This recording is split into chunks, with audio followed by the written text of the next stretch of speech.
Hello everyone, अस्सलाम वालेकुम। कैसे हैं आप सब। ओप्पो का बजट में नया स्मार्टफोन ओप्पो A3 आ गया है और आज की इस वीडियो में इस स्मार्टफोन की डिटेल्ड अनबॉक्सिंग और रिव्यू मैं चाय पीते पीते आपको प्रोवाइड करता हूं। अबे क्या बोल रहा है। पहले नंबर पे जो चीज़ मुझे इस स्मार्टफोन ओप्पो A3 की काफ़ी ज़्यादा पसंद आई है वो इसका डिज़ाइन और बिल्ड है।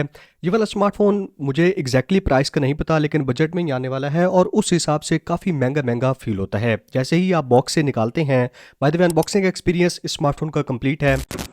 तो ये है ओप्पो A3 का बॉक्स। यहाँ पे कुछ स्पेसिफिकेशंस मेंशन हैं। अब ये खोल लेते हैं बॉक्स को। अबे जल्दी बोल।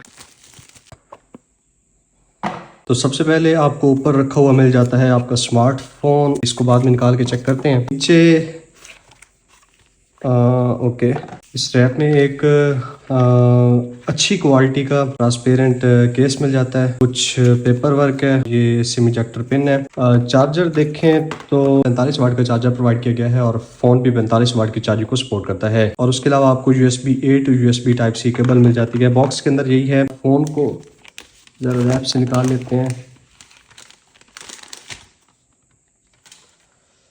तो ये वाला कुछ कलर है, हैंडी फील होता है। मैंने कुछ दिन पहले ओप्पो A3X अनबॉक्स किया था, उसका मतलब रेड कलर।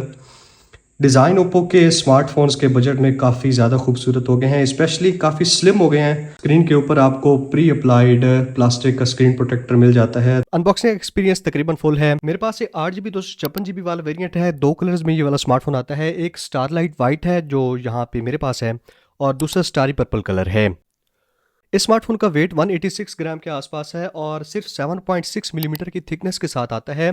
तो होल्ड करने में ये वाला स्मार्टफोन काफ़ी कंफर्टेबल फील होता है। इसके अलावा अगर आप इसको ज़्यादा देर तक यूज़ करते हैं तो आपके हाथ थकते नहीं हैं। काफ़ी इजी टू यूज़ है। डिज़ाइन और बिल्ड में अच्छी चीज़ ये है कि एक तो मिलिट्री ग्रेड की शॉक रेजिस्टेंस के साथ आता है। अगर आपके पास से मोबाइल फ़ोन गिर भी जाता है तो मसला नहीं होगा। और IP54 की वाटर एंड डस्ट रेजिस्टेंस भी प्रोवाइड की गई है। बाय द वे, अगर आप ये वाला स्मार्टफोन फुल डिस्काउंटेड प्राइस पे लेना चाहते हैं, ये ओप्पो के एसेसरीज और ओप्पो के स्मार्टफोन्स डिस्काउंटेड प्राइसेस पे जाते हैं, तो इनका जो ग्लोबल मैस्कॉट था ओली, जो इंटरनेशनली इनकी प्रोडक्ट्स और एसेसरीज सेल करता था, वो अब फाइनली पाकिस्तान में भी आ चुका है। ओली के इंस्टा और ऑफिशियल लिंक मैं आपको नीचे डिस्क्रिप्शन में प्रोवाइड कर दूंगा। अगर आप ये वाला स्मार्टफोन चेकआउट करना चाहें या फिर ओप्पो की एसेसरीज और डिस्काउंटेड प्राइसेस चेक करना चाहें इनके स्मार्टफोन्स की, तो ओली को आपने लाजमी चेकआउट करना है। मैं डिस्क्रिप्शन में लिंक प्रोवाइड कर दूंगा। ओली के पेज से एसेसरीज और चीज़ें परचेज करने पे आपको प्राइजेस भी मिल सकते हैं, तो लाजमी चेकआउट करना है।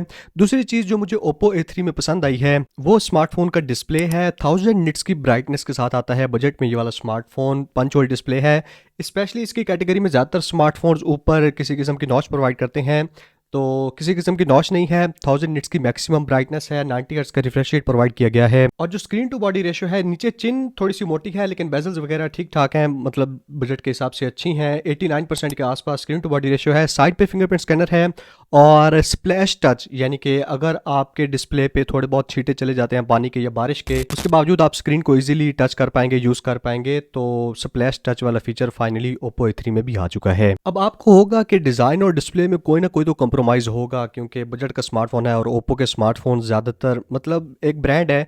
तो इस स्मार्टफोन में जो एक चीज़ मुझे फील हुई है वो इसमें सिंगल स्पीकर है। डुअल स्टीरियो स्पीकर्स का सेटअप नहीं है, लेकिन सिंगल स्पीकर में ओप्पो एक मोड प्रोवाइड करता है 300% वॉल्यूम बूस्टर का।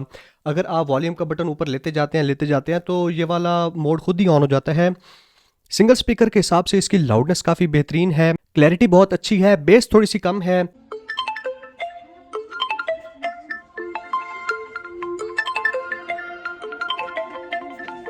लेकिन अगर आप मल्टीमीडिया मूवीज़ वगैरह देख रहे हैं तो आपने मेक श्योर करना है कि जो इनका वॉल्यूम बूस्टर वाला फंक्शन है उसको ऑन कर लेना है। तो दूसरा एस्पेक्ट इस स्मार्टफोन का ये बड़े साइज का ब्राइट डिस्प्ले मुझे काफ़ी पसंद आया है। तीसरे नंबर पे जो चार्जिंग स्पीड और बैटरी का सेक्शन है, इसके ऊपर बॉक्स के ऊपर भी जो हाईलाइटेड स्पेसिफिकेशंस मेंशन है उसमें ओप्पो ने इस चीज़ को काफ़ी वाज़ेह तौर पे हाईलाइट किया है, क्योंकि 45 वाट का फास्ट चार्जर काफ़ी फास्ट चार्जिंग सपोर्ट है बजट के हिसाब से। ज़्यादातर इस प्राइस में स्मार्टफोन्स 33 वाट की या फिर 18 वाट की चार्जिंग प्रोवाइड करते हैं। 45 वाट का सुपर वूक चार्जर। इस स्मार्टफोन की बैटरी 5100 mAh की बैटरी है, तो थोड़ी सी बैटरी कैपेसिटी भी ज़्यादा है। तकरीबन 45 से 50-55 मिनट में फुल चार्ज कर देता है। बैटरी लाइफ की बात करते हैं तो मैं आपको स्टैट्स शो कर देता हूँ। डिसेंट बैटरी बैकअप ये वाला स्मार्टफोन प्रोवाइड कर देगा। एक तो इसमें स्नैपड्रैगन का प्रोसेसर है। तकरीबन 7 से 8 घंटे का स्क्रीन ऑन टाइम आप इस स्मार्टफोन से एक्सपेक्ट कर सकते हैं। बाकी मैं टिप्स एंड ट्रिक्स की वीडियो जल्दी प्रोवाइड करूंगा ओप्पो के स्मार्टफोन की, कैमरा की और बैटरी की टिप्स एंड ट्रिक्स। अगर आप वो वाली वीडियो देखना चाहते हैं तो मेरी आपसे रिक्वेस्ट है कि काइंडली वीडियो को लाइक करके चैनल को सब्सक्राइब करके बेल आइकन को प्रेस करके ऑल पे क्लिक कर लें। Thank you so much. अब परफॉर्मेंस और सॉफ्टवेयर के डिपार्टमेंट में बाद में आते हैं क्योंकि उसमें थोड़ी सी चीज़ें डिटेल वाली हैं। पहले इस स्मार्टफोन के कैमरास की बात कर लेते हैं। मैंने कुछ दिन पहले Oppo A3X की अनबॉक्सिंग और डिटेल रिव्यू आपको प्रोवाइड किया था। बाय द वे वो वाली वीडियो देखना चाहते हैं, वो इससे थोड़ा सा सस्ता स्मार्टफोन है, यहाँ कहीं पे लिंक दे दूंगा, डिस्क्रिप्शन में भी लिंक देखने को मिल जाएगा। उसमें और इसमें एग्जैक्टली क्या डिफरेंस है। Oppo A3X में बैक साइड पे मेन कैमरा 8 मेगापिक्सल का था, यहाँ पे अपग्रेडेड 50 मेगापिक्सल का मेन सेंसर प्रोवाइड किया गया है, जहाँ पे आप 2x पे जूम करके पिक्चर्स भी ले सकते हैं। और फ्रंट पे 5 मेगापिक्सल का सेल्फी कैमरा है। लेकिन एक चीज़ मुझे काफ़ी अजीब सी नोटिस हुई है, आज तक मैंने जितने भी स्मार्टफोन ट्राई किए हैं 5 मेगापिक्सल सेल्फी कैमरा वाले, वो 720p पे वीडियो रिकॉर्डिंग प्रोवाइड करते हैं।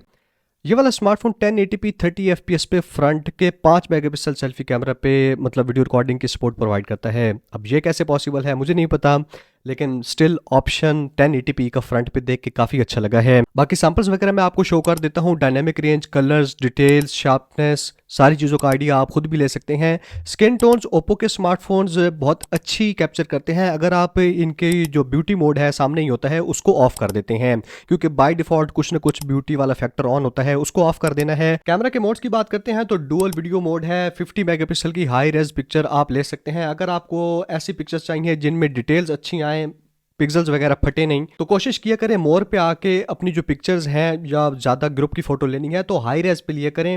ये आपको 50 मेगापिक्सल की फ़ोटोज़ प्रोवाइड करता है। अगर आप जूम भी करते हैं तो जो पिक्सल्स होते हैं पिक्चर के वो इंटैक्ट रहते हैं। ये वाली वीडियो Oppo A3 के बैक कैमरा से लो लाइट में है रात के टाइम में, तो कलर्स वगैरह को कैसे बैलेंस कर रहा है, एक्सपोजर वगैरह। 1080p 30 fps पे आप मैक्सिमम वीडियो रिकॉर्डिंग कर सकते हैं और वीडियो रिकॉर्ड करते हुए पॉज भी कर सकते हैं, पिक्चर भी ले सकते हैं। उसके अलावा 2x पे ऐसे करके जूम भी कर सकते हैं, तो जूम वाला ऑप्शन भी है। बाकी माइक्रोफोन का पिकअप कैसा है, आवाज़ आपको कैसी आ रही है, उसका आइडिया आप वीडियो से ले सकते हैं। उसके अलावा एक छोटी सी टिप शेयर कर देता हूँ यहीं पे। बाकी इसका डेडिकेटेड कैमरा रिव्यू और सेटिंग्स मैं आपको अलग से प्रोवाइड करूँगा इस वीडियो के बाद। जब भी आप मतलब अगर आप चाहते हैं कि फ़ोटोज़ में अच्छे कलर्स आएँ तो इनका एक फ़िल्टर आता है, बाय डिफ़ॉल्ट आप निकालते हैं तो ओरिजिनल पे सिलेक्ट होता है, उसको विविड पे कर लेना है। इसके बाद जब भी आप पिक्चर लेंगे मैं आपको डिफरेंस शो कर देता हूँ। ओरिजिनल पे अगर आप पिक्चर लेते हैं तो कैसी आती है, और अगर आप विविड पे करके पिक्चर लेते हैं तो कलर्स काफ़ी इनहैंस हो जाते हैं, जिससे पिक्चर देखने में थोड़ी प्लीजिंग लगती है। उसके बाद लास्ट पे Oppo A3 की परफॉर्मेंस और सॉफ्टवेयर को डिस्कस करें तो आउट ऑफ द बॉक्स ये वाला स्मार्टफोन Android 14 के साथ कलर OS 14.0.1 के साथ आता है। फाइल डॉक का जो फीचर Oppo के कलर OS में आया है, यानी कि AI टाइप का फीचर है, आप कुछ भी कहीं से भी कॉपी करें दूसरी जगह पर जाके पेस्ट कर सकते हैं, वो स्मार्ट साइड बार में इस Oppo के स्मार्टफोन में प्रोवाइड किया गया है। उसको ऑन करने के लिए सेटिंग्स में आके जो स्पेशल फंक्शन है वहाँ पे स्मार्ट साइड बार वाला फीचर है उसको ऑन कर लेना है। स्नैपड्रैगन 6S 4G Gen 1 का प्रोसेसर, इसका बड़ा ही अजीब सा नाम है, बड़ा लंबा नाम है। इस स्मार्टफोन में प्रोसेसर प्रोवाइड किया गया है और इसके एंटूटू पे स्कोर तकरीबन 2 लाख के ऊपर नीचे आते हैं। इस स्मार्टफोन के रैम रोम की बात करते हैं तो 2 वेरिएंट्स लॉन्च हुए हैं, 6GB 128GB और 6GB 256GB। मेरे पास 6GB 256GB वाला है। और रैम को आप जाके, आपको पता ही है आजकल वर्चुअल रैम वाला फंक्शन आता है, वहाँ से जाके रैम को एक्सटेंड भी कर सकते हैं। कुछ चीज़ें सेटिंग्स आपको बता देता हूँ अगर आप इससे अच्छी परफॉर्मेंस चाहते हैं, ओप्पो के स्मार्टफोन पे गेमिंग करना चाहते हैं, क्योंकि जाहिर सी बात है बजट में उतने ज़्यादा अच्छे प्रोसेसर्स नहीं होते। कुछ ही स्मार्टफोन्स होते हैं सेकंड हैंड मार्केट वाले जो प्रोवाइड कर देते हैं। तो एक तो आपने स्मार्टफोन की सेटिंग्स में बैटरी वाले सेक्शन पे आ जाना है। यहाँ पे एक हाई परफॉर्मेंस मोड आपको देखने को मिल जाता है, इसको ऑन कर लेना है। जब भी आप गेमिंग करने लगें या फिर थोड़े से हैवी टास्क करने लगें या फिर आपको परफॉर्मेंस अच्छी चाहिए, बैटरी से ज़्यादा आप उसको प्रायोरिटी देते हैं, तो इस मोड को ऑन करके ही गेमिंग वगैरह करनी है या फिर वीडियो रिकॉर्डिंग अगर आपने धूप पे कैमरा यूज़ करना है, इस मोड को लाजमी ऑन कर लेना है। दूसरे नंबर पे जैसे ही आप ओप्पो का स्मार्टफोन बॉक्स से निकालते हैं तो एक टिप आपको देता हूँ, ऐप मार्केट को ओपन करना है, साइड पे सेटिंग्स में जाके 4-5 ऑप्शंस होते हैं, उन ऑप्शंस को ऑफ कर देना है। और जो एप्लीकेशंस पहले से इंस्टॉल होती हैं उनमें से ऐसी एप्लीकेशंस जो आपको लगता है कि आप यूज़ नहीं करते, आपके काम की नहीं है, उनको भी अनइंस्टॉल कर देना है। मोबाइल फ़ोन को बड़ा हल्का हल्का सा कर लेना है आपने। और इनकी जो फ़ोन मैनेजर ऐप होती है उसमें ट्रिनिटी इंजन ओप्पो का आता है, उससे कोशिश किया करें हफ्ते में एक बार फ़ोन को ऑप्टिमाइज़ कर लिया करें। और फ़ोन की ऐसी ऐप्स जो आप बहुत ज़्यादा यूज़ करते हैं, जैसे फोटोज़ वाली ऐप है या व्हाट्सएप है या इंस्टा वगैरह है, उन एप्लीकेशंस के कैश को महीने में एक बार लाजमी क्लियर किया करें, ताकि बजट में भी जो स्मार्टफोन्स आते हैं वो आपको अच्छी परफॉर्मेंस दे सकें और आप मोबाइल फ़ोन को फास्ट फील कर सकें।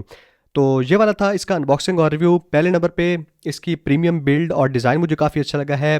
डिज़ाइन इसका नो डाउट बजट में मेरा फेवरेट है। दूसरे नंबर पे इसका ब्राइट डिस्प्ले, तीसरी हाईलाइट 45 वाट की सुपर फास्ट चार्जिंग और 5100 mAh की बैटरी, उसके अलावा 6GB 256GB के साथ आता है। तो अगर आप इस स्मार्टफोन को चेकआउट करना चाहें तो डिस्क्रिप्शन में ओली का लिंक मौजूद है, वहाँ से देख सकते हैं इस स्मार्टफोन का डिटेल्ड कैमरा रिव्यू और ओप्पो के स्मार्टफोन्स की कलर ओएस की जो टिप्स एंड ट्रिक्स हैं उसके ऊपर अलग से आपको वीडियो देखने को मिल जाएगी। कोई भी क्वेश्चन हो इस स्मार्टफोन के बारे में तो कमेंट्स में पूछ सकते हैं। Thank you so much, good bye.